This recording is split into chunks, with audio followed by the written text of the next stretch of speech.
Hi dear IELTS aspirants. ഇന്ന് ഈ വീഡിയോയിലൂടെ ഡിസ്കസ് ചെയ്യുന്നത് ക്യൂ കാർഡ് സ്പീക്കിങ്ങിൻ്റെ ഏറ്റവും ഇമ്പോർട്ടൻ്റ് ആയിട്ടുള്ള ക്യൂ കാർഡ് സെഷനെ കുറിച്ചിട്ടാണ്. അപ്പോൾ എന്തൊക്കെ കാര്യങ്ങളാണ് ഇതിൽ ശ്രദ്ധിക്കേണ്ടത് എന്നുള്ളതായിരിക്കും ഈ വീഡിയോയിലൂടെ എക്സ്പ്ലെയിൻ ചെയ്യുന്നത്. Understand the task. ആദ്യം തന്നെ ആ ടാസ്ക് എന്താണെന്ന് അണ്ടർസ്റ്റാൻഡ് ചെയ്യുക. നിങ്ങൾക്ക് കിട്ടുന്ന ടോപ്പിക്കിൽ ഒരു 3-4 ബുള്ളറ്റിൻ പോയിൻറ്റ്സ് ഉണ്ടാവും, അതായത് സബ് ക്വസ്റ്റ്യൻസ് ഉണ്ടാവും. ആ ഒരു പർട്ടിക്കുലർ ടോപ്പിക്കിനെ ബേസ് ചെയ്തിട്ടുള്ള ഒരു 1 മിനിറ്റ് ടൈമായിരിക്കും പ്രിപ്പറേഷൻ ടൈമായിട്ട് തരിക. അത് കഴിയുമ്പോൾ ഒരു 2 മിനിറ്റ്സോളം നിങ്ങൾക്ക് ആ ടാസ്കിനെ കുറിച്ച് സംസാരിക്കാനുള്ള ടൈമാണ്. എല്ലാ പോയിൻറ്റ്സും അതായത് എല്ലാ സബ് ക്വസ്റ്റ്യനും ഈക്വലി ഇമ്പോർട്ടൻസ് നൽകി സംസാരിക്കുക. ഏതെങ്കിലും ഒരെണ്ണം മിസ് ചെയ്താൽ പോലും നിങ്ങളുടെ സ്കോറ് അതിനെ അഫക്റ്റ് ചെയ്യുന്നതാണ്. അപ്പോൾ 4 ക്വസ്റ്റ്യനാണ്, 4 സബ് ക്വസ്റ്റ്യൻസാണ് തന്നിരിക്കുന്നതെങ്കിൽ 4 സബ് ക്വസ്റ്റ്യൻസിനും ഈക്വലി ആൻസർ ചെയ്യാനായിട്ട് നോക്കുക. ഇനി എങ്ങനെയാണ് നിങ്ങളുടെ ആൻസർ സ്ട്രക്ചർ ചെയ്യേണ്ടതിനെ കുറിച്ചാണ് പറയാൻ പോകുന്നത്. ആദ്യമായിട്ടൊരു ഇൻട്രഡക്ഷൻ വേണം.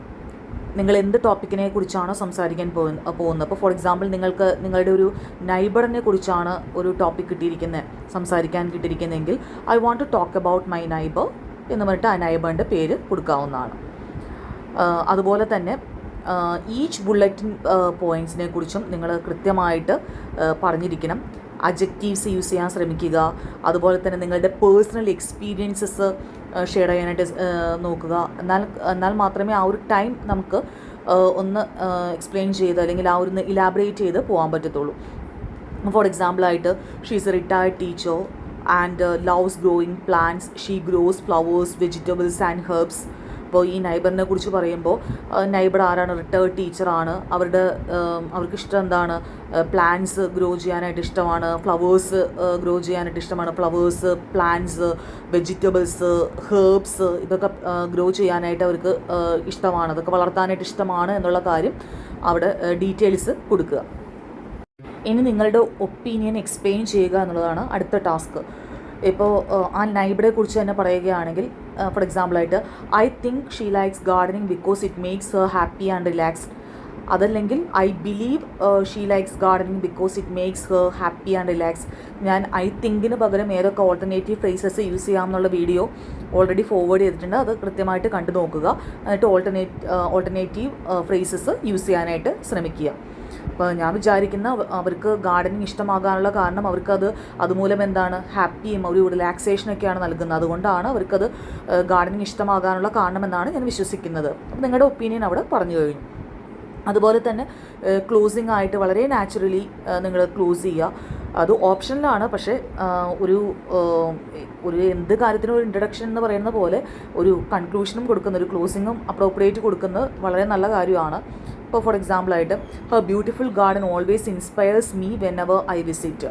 അവരുടെ ബ്യൂട്ടിഫുൾ ആയിട്ടുള്ള ഗാർഡൻ എപ്പോഴും എന്നെ ഇൻസ്പയർ ചെയ്യാറുണ്ട്. ഞാൻ എപ്പോഴും എപ്പോഴൊക്കെ ഇവിടെ ഗാർഡൻ വിസിറ്റ് ചെയ്യുന്നു അപ്പോഴൊക്കെ അവരുടെ ബ്യൂട്ടിഫുൾ ആയിട്ടുള്ള ഗാർഡൻ എന്നെ ഇൻസ്പയർ ചെയ്യാറുണ്ട് എന്നുള്ള ഒരു ക്ലോസിങ്ങും കൂടി കൊടുക്കുക. ഇനി IELTS സ്പീക്കിങ്ങിൻ്റെ മോസ്റ്റ് ഇമ്പോർട്ടൻ്റ് ആയിട്ടുള്ള ഒന്നാണ് ഫ്ലുവൻസി എന്ന് പറയുന്നത്.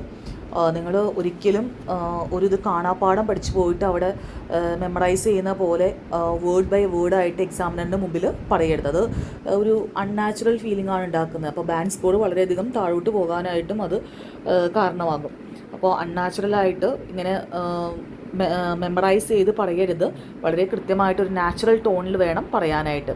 പിന്നെ ലിങ്കിങ് വേർഡ്സ് ആയിട്ടുള്ള also, moreover, addition, because.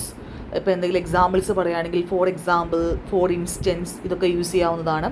നിങ്ങളുടെ പേഴ്സണൽ എക്സാമ്പിൾസ് കൊടുക്കാവുന്നതാണ്. അപ്പോൾ കുറച്ചും കൂടി നാച്ചുറൽ ആയിട്ട് എക്സാമിന് അത് ഫീൽ ചെയ്യും. അല്ലേ, നിങ്ങളുടെ സ്പീച്ച് കുറച്ചും കൂടി നാച്ചുറൽ ആകാൻ വേണ്ടിയിട്ട് പേഴ്സണൽ എക്സാമ്പിൾസ് കൊടുക്കുന്നത് വളരെ നല്ലതായിരിക്കും. അതുപോലെ ഒരേ വൊക്കാബുലറി IELTS എന്ന് പറയുന്നത് സിനോണിംസ് വെച്ചിട്ടുള്ള ഒരു പ്ലേ ആണെന്ന് വേണമെങ്കിൽ പറയാം. അപ്പോൾ ഒരേ വൊക്കാബുലറി നിങ്ങൾ റിപ്പീറ്റ് ചെയ്തുകൊണ്ടിരുന്നാൽ നിങ്ങളുടെ വൊക്കാബുലറി ലാക്ക് ഓഫ് വൊക്കാബുലറി ആണത് കാണിക്കുന്നത്.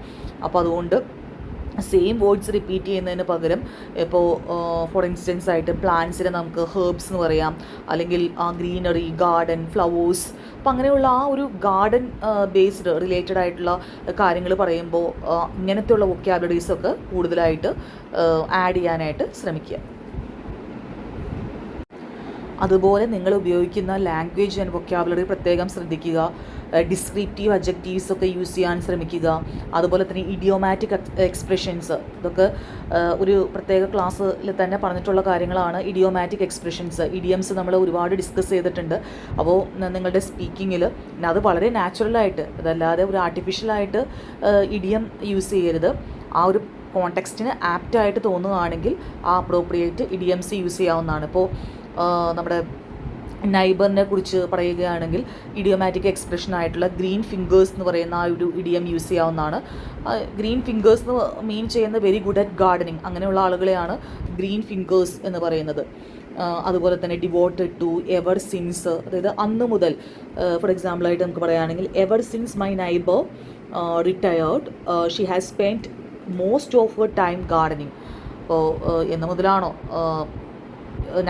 എൻ്റെ നൈബർ റിട്ടയർ ചെയ്തത്, അന്ന് മുതൽ അവരുടെ മോസ്റ്റ് ഓഫ് ദ ടൈം എന്തിനു വേണ്ടിയിട്ടാണ് സ്പെൻഡ് ചെയ്യുന്നത്?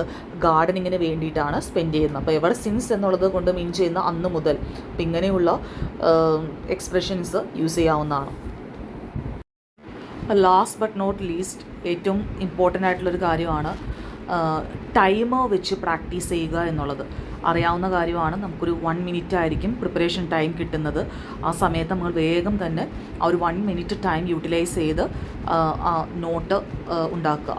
അതുപോലെ തന്നെ സ്പീക്കിംഗ് ടൈമിൽ പെട്ടെന്ന് ചാടിക്കേടി എല്ലാ കാര്യങ്ങളും പറഞ്ഞ് എല്ലാ ബുള്ളറ്റിൻ പോയിൻറ്റ്സും, അതായത് എല്ലാ സബ് ക്വസ്റ്റ്യൻസുള്ള ആൻസേഴ്സും പറഞ്ഞ് വേഗം എങ്ങനെയെങ്കിലും ഒരു ഹറിബറിയായിട്ട് നിർത്തുക എന്നുള്ളതല്ല.